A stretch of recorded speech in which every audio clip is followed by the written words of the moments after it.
We just love it. It's as simple as that. It's not so much a hobby as a way of life.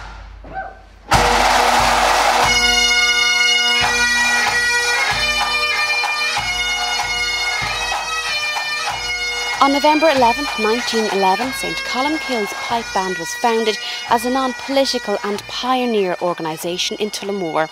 Over the years, they've played at a variety of events throughout the county, and on Friday night, former and existing members travelled from near and far to celebrate its 100th birthday. Tommy Hogan, in 1946 to was in 87, and I went out to Mount Bolus. I'm still playing in Mount Bolus Pipe Band. Nothing much at the time, you know, and there was somewhere free to go when you had money to drink or anything like that at that time, you know. We played in competitions. We played at the Oireachtas hurling finals and football finals were in Tullamore one year. We played at them. Johnny and I also played in America, New York, in the St. Patrick's Day parade in New York with the Clonaireann Pipe Band. The parade started at 11 o'clock that morning, and it was 4:10 that evening before we got out into it. So that'll tell you how big it was, you know. I'm Johnny Wire, Market Square, Tullamore. I joined the St. Colmcille's Pipe Band in 1945. I enjoyed it, enjoyed every moment. Yeah, played the county finals, I think. What was it, 46 finals, hurling final and 46 football final. And Croke Park, we played in 1956 there. Oh, there was about 11 or 12 bands. We paraded up and down Croke Park at half time for Wexford and Kilkenny. We got a grant of £4 to go to Dublin that time, and that paid for one of the cars. £4. We were in Germany 3 times. They called the bagpipes doodle sacks. Tom Nolan no longer plays with St Colmcille's, but he's still involved in the committee. I spoke to him about his involvement with the band. My uncle Danny Lynham was in the band years before I came along, and then being from a musical background, our family, I joined the band, and my dear brother Jim, he was in it before me, but I joined as a very small little lad in about 1948 or 49, and I was in it then for a long number of years. And another brother, then a younger brother, John, he also joined. So at one stage there was 3 of us, 3 brothers in the band at the same time. And Tom, we're celebrating the 100th anniversary of the band tonight, but what makes it so special to have lasted this long?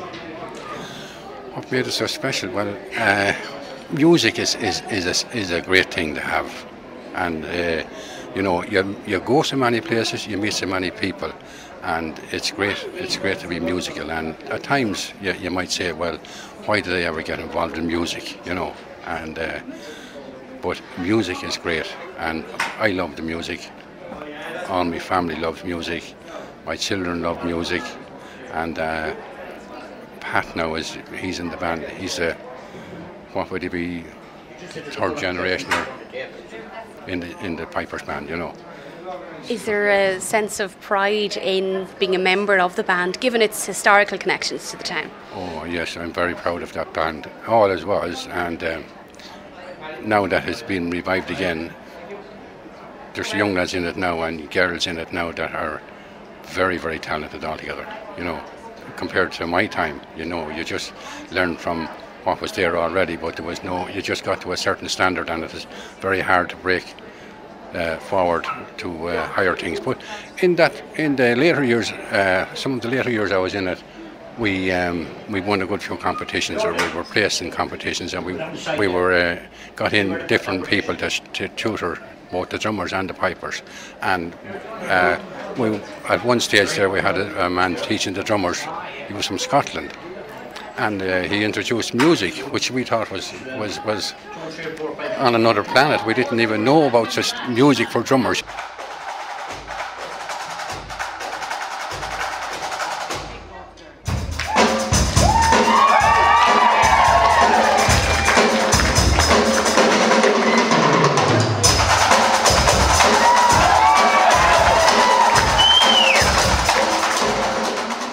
some of the older members that were in it when I was there are here tonight still, you know, and some of them are playing still in another band, you know. And we had Christy down in here. Well, what can we say about Christy? It'll take me a week. I was a very small lad. You see that little lad over there? I was only about the size of him when I joined the band. And Christy was like a second father to me. And he showed me a lot of things, as other people did as well. And then he emigrated to America, I think in about 1951, I'd say. And I was heartbroken. Well, it has been my life, bagpiping. I'm still at it. I'm 86 years old and I still play. I take to play quality music. Music that I'm looking for and that I've been used to listening to. Once you're a piper, then piping is in your blood. You'll always come home.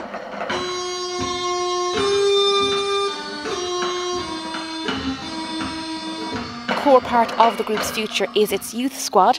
Jordan and Corey told me why they like taking part. Well, it's great to be learning about the drums, and it's great to be learning things about drums, pipes and all the stuff like tenors and bass to make a great sound. I thought it was cool, so I wanted to join.